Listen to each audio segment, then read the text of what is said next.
यकीनन हम मुसलमान इस मुल्क के दो चीज़ों से बहुत मोहब्बत करता है।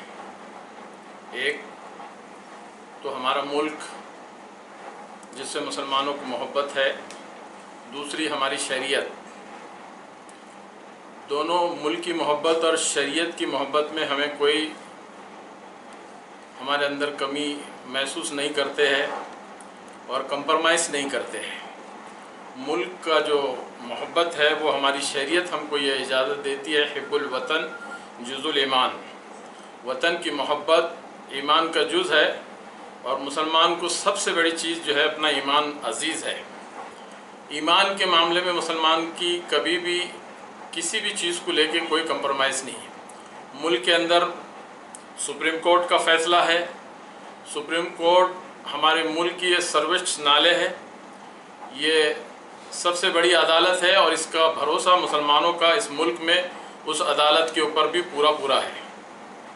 लेकिन बाबरी मस्जिद के फ़ैसले से पहले मुसलमानों के उलमा इकराम और दानिशवर इकराम मुस्लिम समाज ने ये ऐलान किया था कि जो सुप्रीम कोर्ट का फ़ैसला आएगा हम उसको मंजूर करेंगे। यकीन तौर पे मुसलमानों ने सुप्रीम कोर्ट के फ़ैसले को तस्लीम किया, लेकिन मस्जिद का फ़ैसला मुखालिफत में आने की वजह से तमाम हिंदुस्तान के और दुनिया के मुसलमान मायूस हो गए। मैं मुसलमानों से अपील करूंगा कि मुसलमान एक ऐसी कौम है जो उसकी शरीयत ने उसको जीना सिखाया है, उसकी हैसियत बताई है कि मुसलमान कभी भी अल्लाह की ज़ात से मायूस नहीं होता है। और मैं मुसलमानों को ये कहूँगा कि हमने मायूस होने की ज़रूरत नहीं। अल्लाह अपने फ़ैसले पे कादिर मुतलक है, वो अपना फ़ैसला ज़रूर सुनाएगा। अदालत का फ़ैसला आने के बाद सारी मुश्किलों और मसाइल के बावजूद भी हिंदुस्तान के मुसलमान ने कहा कि भाई ठीक है, अदालत का फ़ैसला है, मुसलमान को मानना चाहिए, और मुसलमान ने उसको तस्लीम किया। लेकिन अफसोस उस वक्त हुआ कि उसी सुप्रीम कोर्ट ने जिस फ़ैसला दिया उसको लाकर राज्यसभा का मेंबर जब बनाया गया तो मुसलमान इस मुल्क का मुसलमानों को अफसोस हो गया। और वो अफसोस ऐसा हुआ कि कुछ न कुछ इसके अंदर मसाइल पैदा हो गए और ये फ़ैसले में भी कुछ न कुछ मसला आ गया, जिसके बिना पर सुप्रीम कोर्ट के जज को राज्यसभा का मेंबर बनाया गया। मैं आपको, हमारी कौम को ये कहना चाहता हूँ कि मस्जिद अल्लाह का घर है, ता क़यामत तक अल्लाह का घर रहेगा। हम अगर इसको नहीं बना सके किसी टेक्निकल वजह से, किसी कानून के वजह से, तो मैं अल्लाह की ज़ात से उम्मीद करता हूँ अल्लाह ऐसे सलाउद्दीन अय्यूब के जैसे लोग पैदा करेगा। आने वाली नस्लें ये मस्जिद को तामीर करेंगी। हम अगर नहीं कर सके इस दौर में, हमारी इस ज़िंदगी में, तो इंशाअल्लाह हमारी नस्लें और ऐसे लोग पैदा करेगा कि अल्लाह अपने घरों को हिफाजत करना जानता है। इसलिए हमारा यकीन है अल्लाह की ज़ात पे। और मुसलमानों को कहना चाहूँगा कि मायूस होने की ज़रूरत नहीं है। अल्लाह के ज़ात पे भरोसा रखो और अपने दिल में ईमान के 3 दर्जे हैं। ताकत है तो हाथ से रोको, नहीं ताकत है तो ज़बान से बोलो, वो भी ताकत नहीं है तो कम से कम आखिरी दर्जा है अपने दिल में बुरा समझो।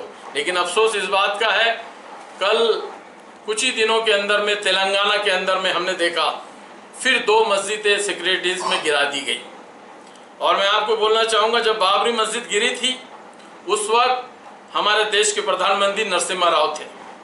और आप क्या वजह है, क्या बात है, ज़रा इसके अंदर में आप ज़रा गौर कीजिए कि 100 सालाना बरसी जो है नरसिम्हा राव की तेलंगाना की सरकार बना रही है।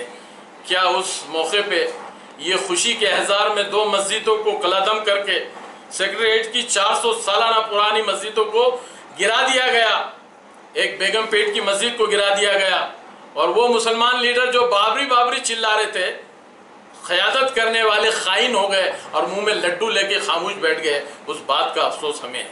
जो मुसलमानों के नाम पे दम भरते हैं पार्लियामेंट में और हिंदुस्तान में अलग अलग जाके, और अपने ही शहरों के अंदर मस्जिद जब कलादम हो जाती है, गिर जाती है, तो मुंह में आवाज़ भी नहीं है। मैं मुसलमानों से अपील करना चाहूँगा कि अपनी आवाज़ को बुलंद रखे, मस्जिदों के मामले के अंदर में अपनी आवाज़ को बुलंद रखे और उन लोगों को अपनी जगह दिखाइए जो कपड़े बदल के आके मुसलमानों के अंदर बात करते हैं। जब वक्त मुसलमानों के हालात का आता है तो अपने कपड़े बदल लेते हैं। इस बात का हमें अफसोस है। हमारे नौजवानों ने और हमारे जो दानिश्वरों ने, हमारे उलमा इकराम ने مضبوط طریقے سے اپنی قوم کے ملت کے مسائل کو مضبوط طریقے سے اس کی آواز کو بلند کرنا چاہیں گا. یہی اپیل میرے مسلمان اور میرے سیکولر ہندوستان کے ہندو بھائیوں سے بھی میں کرتا ہوں اور اپنی بات کو ختم کرتا ہوں.